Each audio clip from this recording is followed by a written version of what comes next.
नमस्कार दोस्तों, इस कहानी को जरा गौर से सुनिएगा क्योंकि ये कहानी आपकी जिंदगी बदलने वाली है। आजकल 12 से 25 साल के नौजवानों को इतनी चिंता हो रही है कि चिंता की वजह से उनका किसी भी काम में मन नहीं लग रहा। वो हमेशा परेशान ही रहते हैं। ना तो वो अंदर से खुश होते हैं और ना ही उनके अंदर कार्य करने की शक्ति है।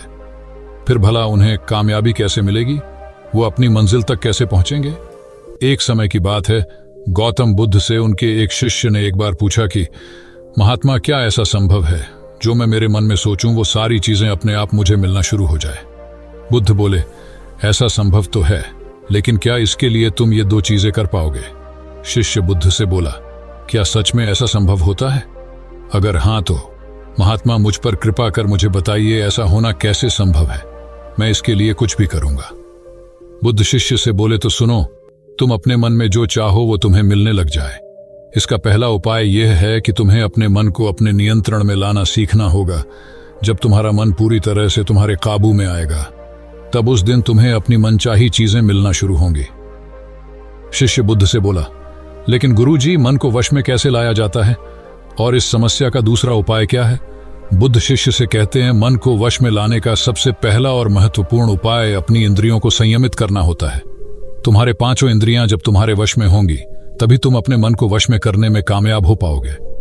शिष्य कहता है गुरुदेव, आप कहते हो कि इंद्रियों को काबू में करने से हमारा मन हमारे काबू में आएगा और फिर जो मैं मेरे मन में सोचूं वो चीज मुझे मिलने लगेगी। लेकिन गुरुदेव, इंद्रियां तो मेरे काबू में हैं। मैं जैसे चाहूं वैसे अपने हाथों को, आंखों को या फिर पैरों को हिला सकता हूं। फिर मुझे जो चाहे वो चीजें क्यों नहीं मिल पाती?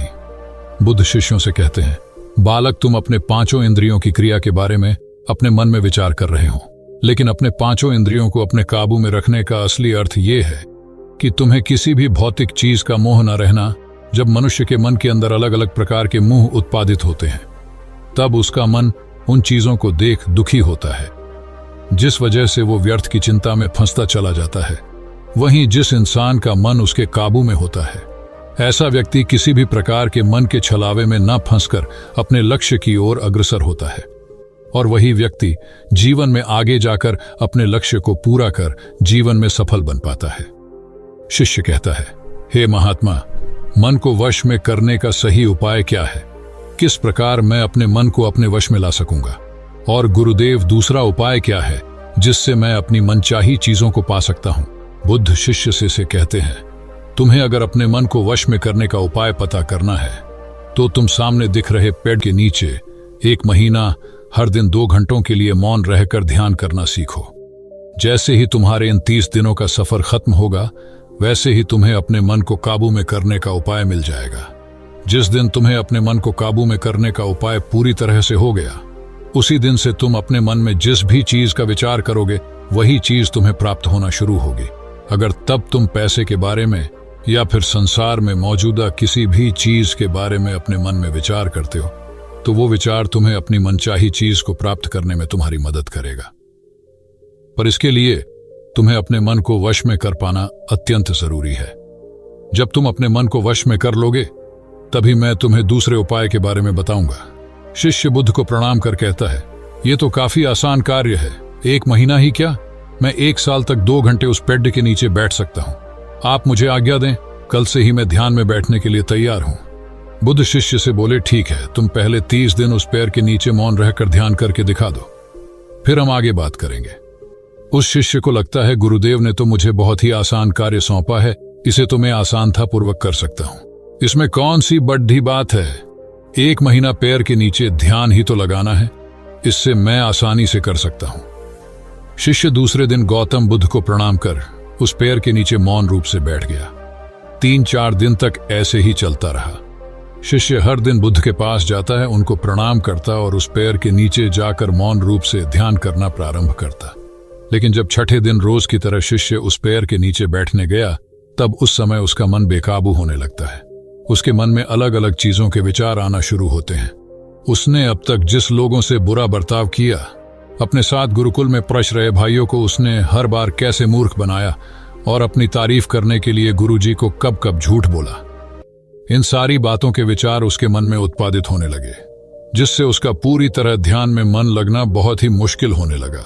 थोड़े दिन बीते आज उस शिष्य का मौन रहकर ध्यान करने का 17वां दिवस था, लेकिन उसके मन में बार बार आते हुए गलत विचार उसे ध्यान को ठीक से करने नहीं दे रहे थे। इसके लिए उसने मन में निर्णय किया, मैं इस समस्या का हल गुरुदेव से पूछता हूं, उन्हें इसका हल जरूर पता होगा। 18वें दिन उसके मुंह पर आ रहे भाव देखकर बुद्ध पहले ही समझ चुके थे कि आज ये सिर्फ प्रणाम करने नहीं है, अपितु किसी समस्या का हल पूछने आया है। शिष्य बुद्ध के पास जाता है और कहता है, ही महात्मा, आपके बताए अनुसार मैं हर रोज 17 दिनों से उस पैर के नीचे ध्यान लगाने बैठ जाता हूँ। शुरुआती दिनों में मैं जब ध्यान लगाने बैठता था, जब मेरा मन पूरी तरह लगता था, लेकिन अब उस पैर के नीचे जब मैं अपना ध्यान लगाने बैठ जाता हूँ तब मेरा ध्यान अच्छे से नहीं लग पाता। मेरे मन में अलग अलग प्रकार के विचार आते हैं। जो विचार मुझे आते हैं उनके बारे में सोचकर मुझे अपनी सोच के ऊपर गुस्सा आने लगता है। मैंने अपने गुरु भाइयों के साथ कितना गलत किया, कितनी ही बार मैंने आपसे प्रशंसा के खातिर झूठ बोला। इन सभी गलत और विचार मुझे अंदर से दुखी करते हैं और मेरा ध्यान टूट जाता है। मैं सोचने लगता हूं कि मैं कितना गलत था, जिसकी वजह से मेरा ध्यान पर मन लगना तो दूर में ध्यान करते समय इन्हीं विचारों से जूझता रहता हूं। है महात्मा, मुझ पर कृपा करें और मुझे इन गलत विचारों को अपने मन से पूरी तरह खत्म करने में सहायता कीजिए। बुद्ध शिष्यों से कहते हैं, तुम्हें जब मैंने पहले दिन मौन रहकर पेड़ के नीचे बैठने के लिए कहा था, अब तुम्हारे मन में किसी भी प्रकार के विचार नहीं आ रहे थे, लेकिन अब 18 दिन बीतने के बाद तुम्हारे मन में अपनी गलतियों के विचार उत्पादित हो चुके, जिसका कारण एक ही है। जब तुम अपने गुरु भाइयों के साथ मस्ती करते थे और सबको अपनी तारीफ करने के लिए झूठी कहानियां सुनाते थे, तब तुम शांत रह रहे अपने मन से बातें ना कर पाए। पूरे दिन गुरु भाइयों के सामने बढ़ावा करने में समय व्यतीत करते थे, लेकिन जब तुम अपने अंदर अपने मन से बातें करना प्रारंभ किया तो तुम्हें अपने आप ही अपनी गलतियों के बारे में विचार आने शुरू हुए, जिसका कारण एक ही है। व्यक्ति अपने आप से किसी भी सवाल को पूछता नहीं है। लोग शांत रहकर खुद से बात करना पसंद नहीं करते और दूसरों से अपनी समस्याओं का हल पूछकर उदास होते हैं। जब इंसान अपनी किसी भी प्रकार की समस्या का हल शांत रहकर अपने आप से पूछता है, तब उस वक्त उस व्यक्ति की बुद्धि खुद ब खुद उस समस्या को हल करने का रास्ता उस इंसान को बताना शुरू करती है।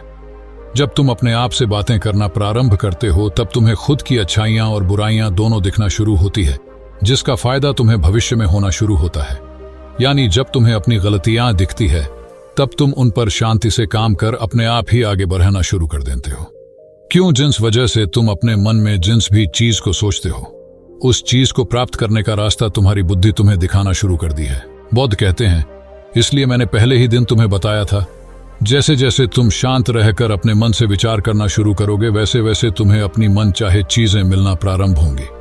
बुद्ध शिष्य से बोले, गुरुदेव, आपने मुझे दूसरा उपाय बताने का भी वादा किया था। मुझे लगता है वो उपाय इससे आसान होगा। कृपा कर मुझे दूसरा भी उपाय बताइए। बुद्ध शिशु को बोले, मैं तुम्हें दूसरा उपाय तुम्हारे 30 दिन पूरे होते ही बता दूंगा। शिष्य बुद्ध को निराशा भरी नजरों से देखता है और वहां से चला जाता है। थोड़े दिन बीतते आज उस शिष्य के 30 दिन पूरे हो चुके थे। शिष्य बुद्ध के पास चला जाता है और बुद्ध से पूछता है गुरुदेव, मुझे मेरा मन इतना हल्का क्यों लग रहा है? आज मेरे मन में पहले से कम विचार आते हैं और मेरे मन में किसी चीज को प्राप्त करने का मोह भी नहीं है। लेकिन गुरुदेव, दूसरा उपाय क्या था जिसे आपने उस दिन नहीं बताया? बुद्ध शिष्यों से कहते हैं, दूसरा उपाय था ही नहीं, बस मैंने तुम्हें इसलिए दूसरे उपाय के बारे में बताया था क्योंकि तुम ध्यान के इस 30 दिन में भटक ना जाओ।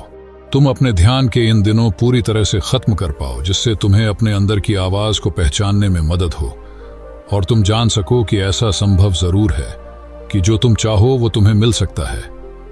लेकिन अपने मन को वश में करने के बाद इसके रास्ते और भी ज्यादा आसान हो जाते हैं। इसलिए इंसान का मन अगर उसके वश में हो तो वो अपनी मनचाही चीज को प्राप्त करने में समर्थ रहता है। वो कहते हैं ना, मन के जीते जीत और मन के हारे हार। इसलिए मन को काबू में करना सीखो, शांत रहो, हर दिन ध्यान करो, एक्सरसाइज करो, तभी तुम्हारे दिनचर्या बदलेगी। जब तक तुम अपने मन को शांत नहीं कर लेते, तब तक तुम जीवन में कुछ भी नहीं पा सकते। कुछ पाने के लिए मन का शांत होना जरूरी है और तब तुमको हर वो चीज मिलेंगे जो तुम सोचोगे। दोस्तों, गौतम बुद्ध की इस कहानी को आप अपने परिवार या मित्रों के साथ शेयर करके उन्हें भी बुद्ध के ज्ञान से अवगत करा सकते हैं। बाकी अगर ये कहानी आपको अच्छी लगी हो तो इस वीडियो को लाइक करें।